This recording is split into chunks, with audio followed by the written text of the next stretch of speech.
వెన్నుపోటు పార్టీ చంద్రబాబు నాయుడు గారు నేను అసెంబ్లీలో మాట్లాడుతూ బీసీలకి రక్షణ చట్టం అని ఒక చట్టం తీసుకొచ్చి బీసీలకు సంబంధించి స్థానిక సంస్థల్లో 34% రిజర్వేషన్లు తీసుకొస్తున్నట్టు, తెలుగుదేశం పార్టీనే బీసీలకి రక్షణని, తెలుగుదేశం పార్టీనే బీసీలకి అత్యధిక పదవులు ఇచ్చిందని, తెలుగుదేశం పార్టీనే బీసీలకి అనేక రకాలుగా అండదండలుగా ఉందని చెప్పి నేను అసెంబ్లీలో ఈ రోజు చూస్తా ఉంటే పెద్ద ఎత్తున డప్పు కొట్టుకోవటం జరిగింది. ఈ రాష్ట్ర చరిత్రలో ఏదైనా ఒక ప్రభుత్వం బీసీలకు, ఎస్సీ ఎస్టీలకు కానీ, మైనారిటీలకు కానీ, అంటే బడుగు బలహీన వర్గాలకు సంబంధించి ఈ రాష్ట్రంలో రాజకీయంగా రాజ్యసభల దగ్గర నుంచి సర్పంచుల దాకా అనేక రాజకీయ పదవుల్లో తీసుకుంటే వైఎస్ఆర్ కాంగ్రెస్ పార్టీ మాజీ ముఖ్యమంత్రి వైఎస్ జగన్మోహన్ రెడ్డి గారు ఇచ్చిన పదవులు ఇప్పటిదాకా ఏ రాష్ట్ర చరిత్రలో కూడా ఎవరి కనీ విని రీతిలో జగన్మోహన్ రెడ్డి గారు ఇవ్వడం జరిగింది. ఈరోజు చంద్రబాబు నాయుడు గారు వచ్చి 34% నేనే ఇస్తా ఉన్నాను, గతంలో జగన్మోహన్ రెడ్డి గారు 24% ఇచ్చాడు, స్థానిక సంస్థల్లో జగన్మోహన్ రెడ్డి గారు మోసం చేశాడు, రేపు దీన్ని తీసుకొని కోర్టుకు వెళ్తారు అని చెప్పి చంద్రబాబు నాయుడు గారు చెప్పడం జరిగింది. అసలు నిజంగా 2019లో అధికారం వచ్చిన తర్వాత జగన్మోహన్ రెడ్డి గారు 34% రిజర్వేషన్ ఇవ్వాలని ఆలోచన చేసినప్పుడు కోర్టుకు వెళ్ళిన వ్యక్తి ఎవరు? మీ పార్టీకి సంబంధించిన ప్రతాప్ రెడ్డి గారు కాదా అని అడుగుతా ఉన్నాం. ఆయన చేత ఒక పక్క కోర్టులో వేయించి 34% రిజర్వేషన్ ఆ రోజు మా బీసీ సోదరులకి సంబంధించి స్థానిక సంస్థల్లో ఆ రోజు రిజర్వేషన్ అడ్డుకున్నది తెలుగుదేశం పార్టీ కాదా అని అడుగుతా ఉన్నాం.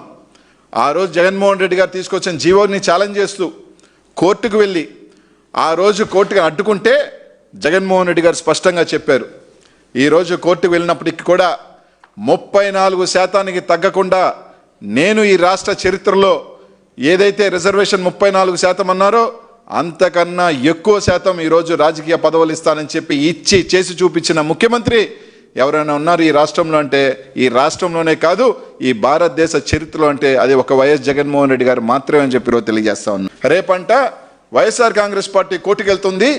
కోర్టుకు వెళ్ళినప్పుడు మేము ఒకవేళ ప్లాన్ బి అప్పుడు మేము 34% ఇస్తామని చెప్పి చంద్రబాబు నాయుడు గారు చెప్పారు. అంటే ఒక దొంగ ఏ విధంగా దొంగతనాలు చేయాలి, ఒక దొంగ మోసాన్ని ప్రజలెట్ట మోసం చేయాలని బాగా తెలిసిన వ్యక్తి రాష్ట్రంలో ఎవరు ఉన్నారంటే అది చంద్రబాబు నాయుడు గారు. ఎందుకంటే జగన్మోహన్ రెడ్డి గారు తీసుకెళ్తే కోర్టుకు వెళ్ళి ఆ రోజు అడ్డుకున్న వ్యక్తి తెలుగుదేశం పార్టీ. ఈరోజు మళ్ళీ కూడా ఏదో ఒక డొంక చెప్పున కోర్టుకు వెళ్ళి దాన్ని మళ్ళీ 24%కి తీసుకొచ్చి దాన్ని వైఎస్ జగన్మోహన్ రెడ్డి గారు కోర్టుకు వెళ్ళారు కాబట్టి 24%కి తీసుకొచ్చాం, అయినా మేము 34% ఇస్తామని చెప్పి గొప్పలు చెప్పుకునే అబద్ధాలు చెప్పుకునే వ్యక్తి ఈరోజు చంద్రబాబు నాయుడు గారు. కానీ గతంలో ఏదైతే జగన్మోహన్ రెడ్డి గారు 24% కన్నా కూడా రిజర్వేషన్ దాటకూడదని చెప్పినప్పుడు 50% దాటకూడదని చెప్పినప్పటికీ కూడా ఏదైతే తన మాటకి కట్టుబడి 34% పైన ఈరోజు లోక్సభ ఎంపీల్లో 25 మంది ఎంపీలుంటే 11 ఎంపీ స్థానాలు దాదాపు 44% ఇచ్చిన వ్యక్తి జగన్మోహన్ రెడ్డి గారు. రాజ్యసభ ఎంపీల్లో 4 ఎంపీలు మొట్టమొదటిసారి 11లో దాదాపు 36% ఇచ్చింది జగన్మోహన్ రెడ్డి గారు. ఎమ్మెల్సీలు తీసుకుంటే 58 ఎమ్మెల్సీల్లో 28 ఎమ్మెల్సీలు అంటే దాదాపు 48% ఇచ్చింది జగన్మోహన్ రెడ్డి గారు. మేయర్లు 13 మేయర్లు ఉంటే 9 మేయర్లు బీసీలకు ఇచ్చాడు అంటే 69%.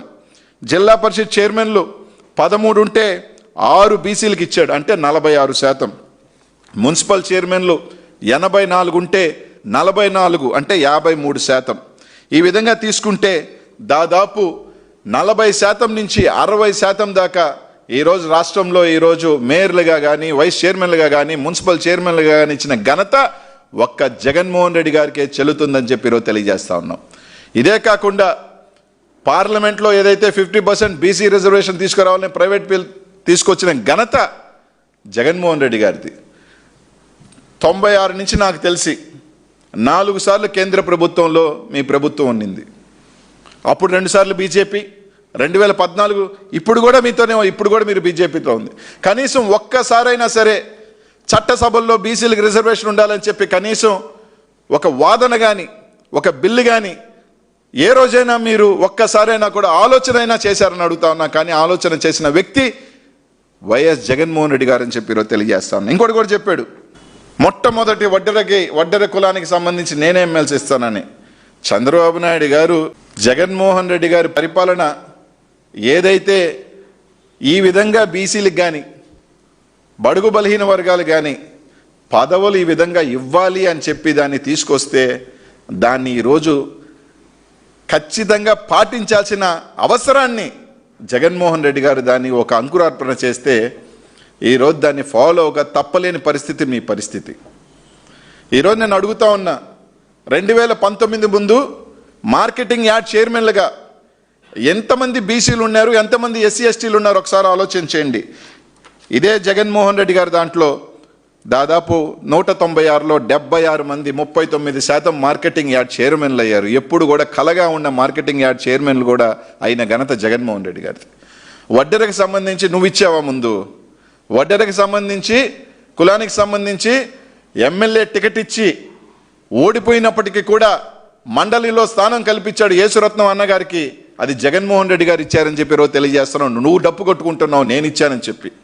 ఇంకోటి కూడా చెప్పాడు, ఎవరో బడుగు అన్న వాళ్ళందరినీ తీసుకొని వచ్చి నేను బాగా ఇచ్చానంట.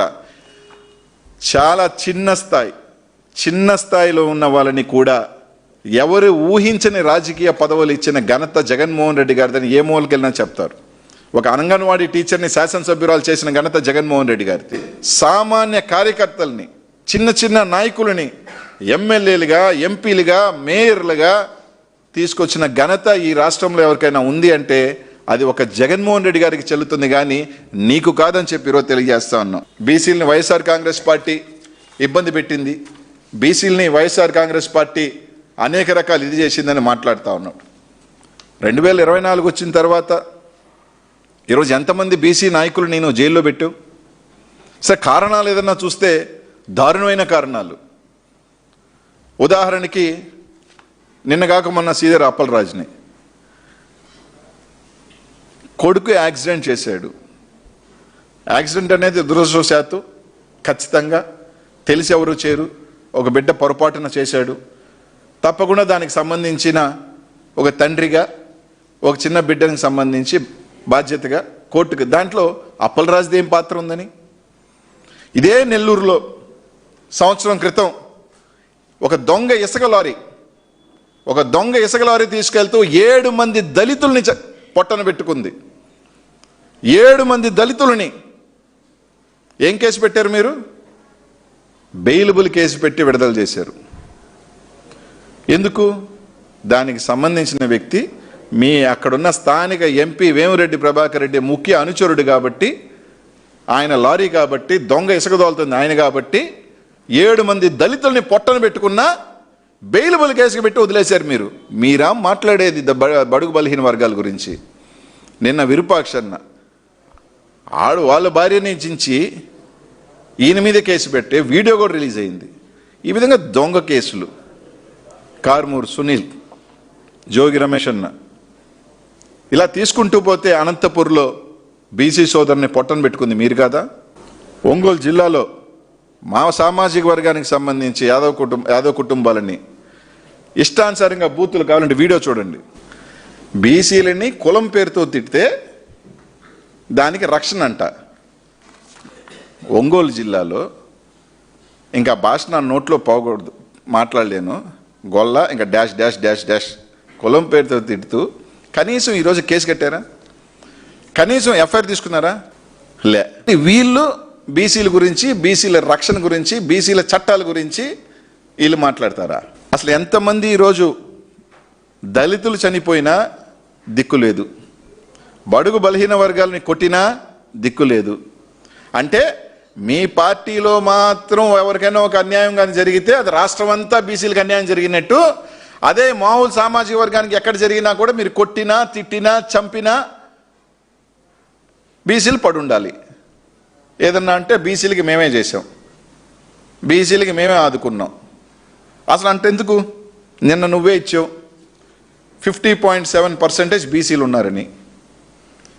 గతంలో నువ్వు చెప్పినట్టుగా బీసీలు జడ్జిలకి పనికిరారని ఏ విధంగా నువ్వు లెటర్ రాసావో,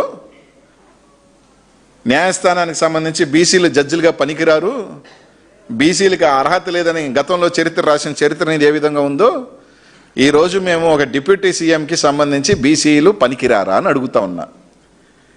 నీ పార్టీలో 50% పైగా ఈ రాష్ట్ర జనాభా ఉన్న దాంట్లో బీసీలకి డిప్యూటీ సీఎం ఎందుకు ఇవ్వలేదు? ఎందుకు ఇవ్వలేదని అడుగుతా ఉన్నాం. మీ దాంట్లో అర్హులు లేదా? 6 సార్లు 5 సార్లు గెలిచిన మీ పార్టీకి అధ్యక్షుడిగా ఉన్న అచ్చెన్నాయుడు అని ఉన్నాడు. ఆయనే చెప్పాడు నిన్న, నా అంత పర్సనాలిటీ ఎవరికీ లేదు, నా అంత ఎత్తు ఎవరికీ లేదు, నా అంత అజాన బాహుడిని ఎవరూ లేరు అని చెప్పాడు. అంటే ఆయనకి డిప్యూటీ సీఎంకి అయ్యే అర్హత ఆ పర్సనాలిటీకి లేదంటావా? ఆ బీసీ అర్హుడు కాదంటావా అని అడుగుతా ఉన్నా. లేదు, పెద్దలు కళా వెంకట్రావు అని ఉన్నాడు, ఆయన కూడా 6 సార్లు 7 సార్లు గెలిచాడు, ఆయన కూడా మీ పార్టీ అధ్యక్షుడిగా పనిచేశాడు, ఆయనకన్నా ఇవ్వచ్చుగా. అది లేదు.